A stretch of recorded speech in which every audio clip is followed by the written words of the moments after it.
guys, this is Kelly, and today I'll be talking about the first impression about the Philippines that I had. And just as a disclaimer that the things that I'll be sharing today is very personal, and please do not watch about it. So let's get started. So firstly, the very first impression I had about the Philippines is that this country is really hot. I mean, about the weather. It was really hot. I got here around October, the last stretch of October, and as soon as I got off from the plane, it was really hot. I really can feel the difference, the temperature difference from the airplane and the bridge, do we see? The passage going to the airport. It was just really few seconds, or we can say around a minute of me traveling to the airport, but oh, it really felt long because it was really hot. Well, I don't know if I can really say this as a first impression of the Philippines, but that's what I felt about the weather, because it was really late at night and I was young, and aside from the weather, what I felt about the Filipinos is that they're really kind, welcoming, and accommodating. Actually, it was my first time traveling outside of the country, so I was half excited and half worried about me going out of my home country, my mother country. So when I got here, those worries were a little carried away because they were really kind. Even if they don't know me, they're smiling at me all the time, and they ask my name, and they really try to make me fit in. They were really nice to me. So that's one of the factors why I was able to adjust fast and well in the Philippines. Yeah. And also, I really liked the very festive culture of the Philippines. Their Christmas starts since September all the way to December, and they have Halloween. Yeah. I guess those Koreans who went to tutorial centers or academies in Korea for English, I guess they have a thought on Halloween or like Halloween celebration, but my parents didn't really encourage me to attend tutorial centers or academies in an early age, so I've never got to experience those kind of stuff. And I mentioned a while ago that I got here in the Philippines around the last stretch of October. Actually, that was October 30, I guess, and we have Halloween here, right? Last day of October. So like, I slept, and when I woke up, there were these crowds going around the village, and they were saying trick or treat, and then they have costumes, and they have a lot of candies in their bucket. So I was like, what's this? And my dad's friend actually helped us adjust here in the Philippines. I mean, he's the one who picked us up, so I stayed in his house for a few days while the house we're gonna live in was being prepared. Like, we have to move in the stuffs that we brought from Korea, and so yeah. So he said, oh, do you guys wanna go around the village and get some candies and celebrate Halloween? So we're like, what's that? But it sounds so fun. So I said yes. We got in the car. We didn't really wear some special stuff like other costumes. We just wear the typical clothes, just a shirt and shorts. So we went around the village and said trick or treat, and they were giving out candies, marshmallows, a lot of sweets. I'm not really a fan of sweets, but the fact that they have a celebration, it felt like a very big party. So I was like, oh, this is so cool. I was very young, so I really loved it. I like the festive culture of the Philippines. Like in every little thing, they're happy and they have a lot of celebrations. Basically, I can say Filipinos are very happy people, and the Philippines is fun. It's fun to be in the Philippines. Yeah, that's my impression about the Philippines. But to share some of the culture shocks that I had is, firstly, when I visited Mang Inasal for the first time, I was really surprised to see all those people eating with their hand. Actually, not really all, but some of them are having their meal with their bare hands. Like they combine their rice and they put it in. So for me, that was like, huh?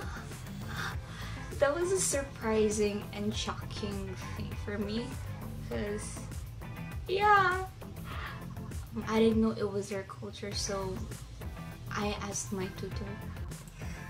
Teacher A, I actually saw these Filipinos having their meal with their hands. Is it really like that? And my tutor explained to me, oh, in the Philippines, it's common that they eat with their bare hand. It's part of their culture. So that's the time I was able to understand. Ah, I see.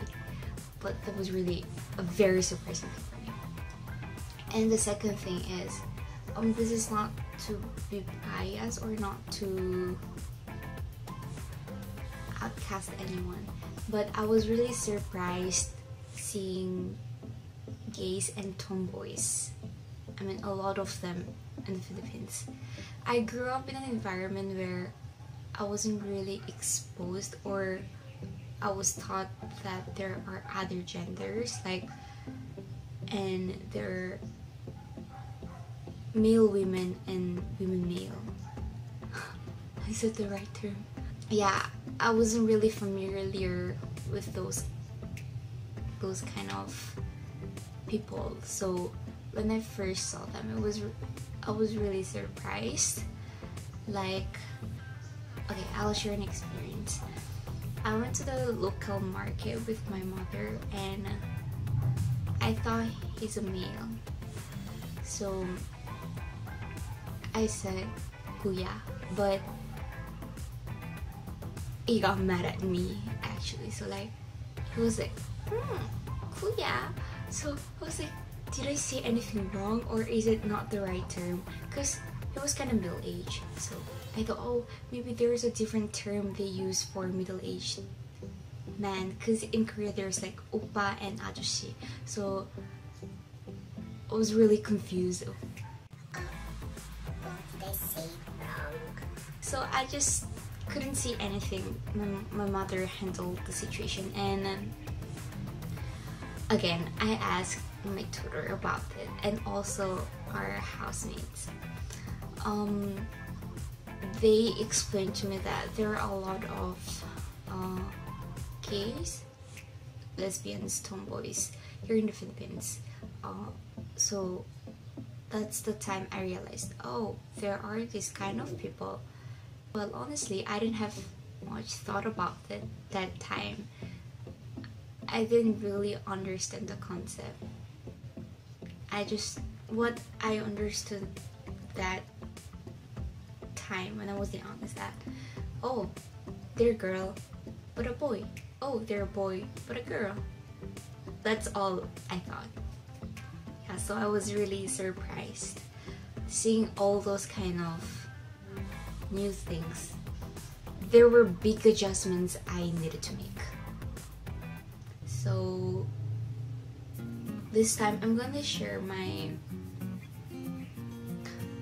it's not really culture shock or impression, but can be considered as a shocking experience for me. Me being in the Philippines in an early age. Actually, I got here when I was 8. So it was really surprising for me to see the gap